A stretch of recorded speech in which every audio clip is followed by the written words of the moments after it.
میری نانی کے کمرے میں ایک چھوٹا سا لکڑی کا ڈبہ رکھا تھا۔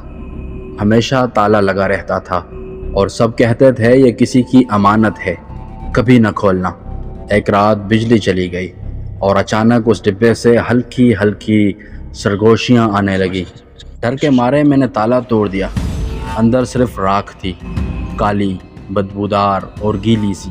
جیسے ہی میں نے ہاتھ لگایا پوری راکھ ہوا میں اڑنے لگی۔ پھر اچانک میرے کان کے پاس ایک عورت کی کراہتی ہوئی آواز آئی، تم نے میرے جسم کو آزاد کر دیا ہے، اب میں صرف تمہاری رہوں گی۔ میں پیچھے مڑا، میرے کندھے پر کوئی ہاتھ رکھ چکا تھا اور میرے جسم پر اس دن سے عجیب نیلے نشان بنتے جا رہے ہیں جو دن بدن بڑھتے جا رہے ہیں۔ اگر تمہیں لگتا ہے کہ کالا جادو صرف کہانیوں میں ہوتا ہے تو ایسا بالکل بھی نہیں ہے، کالا جادو حقیقت میں ہوتا ہے۔